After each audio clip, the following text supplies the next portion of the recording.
Welcome to my YouTube channel Zaman sir. ইয়াৰ আগৰ ভিডিঅ'টোত আমি প্ৰথম নিয়মটো শিকিছোঁ যাদুবৰ্গ সম্পূৰ্ণ কৰাৰ। এতিয়া আমি দ্বিতীয় নিয়মটো শিকিম। দ্বিতীয় নিয়মটোত এইখিনি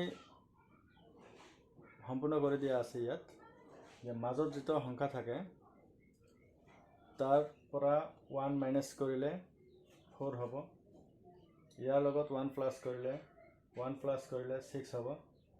ইয়াত -2 দিয়া আছে, অৰ্থাৎ এই মাজৰ সংখ্যা যেটো আছে 5 এইটোৰ পৰা -2 কৰি ইয়াত বহুৱাব লাগিব 3।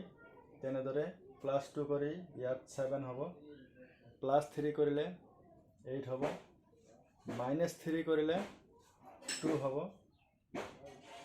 -4 কৰিলে 1 হ'ব আৰু +4 কৰিলে আমাৰ 9 হ'ব। এনেদৰে আমি যাদুবৰ্গ 3 × 3 যাদুবৰ্গ সম্পূৰ্ণ কৰিব পাৰিম। এতিয়া আমি এটা প্ৰশ্ন ৰাখিব বিচাৰিছোঁ। ইয়াত নতুন এটা যাদুবৰ্গ মাজৰ সংখ্যাটো 10 দিয়া আছে, 10 দিয়া আছে। আপোনালোকে ইতিমধ্যে গম পাইছে যে মাজৰ সংখ্যা 10 দিলে সকলো ফালৰ পৰা যোগফল কিমান হ'ব? হয়, নিশ্চয় 3 ৰে ইনটু কৰিলে 3 × 10 অৰ্থাৎ 30 হ'ব আমাৰ সকলো ফালৰ পৰা যোগফল। তাৰমানে 30 আমাৰ যোগফল হ'ব। আৰু প্ৰশ্ন এনেধৰণৰো থাকিব পাৰে যে আপোনালোকে এটা 3 × 3 যাদুবৰ্গ সজাওক যিটোৰ যোগফল 45। তেনেহ'লে আমি মাজৰ সংখ্যাটো কেনেদৰে লিখিম?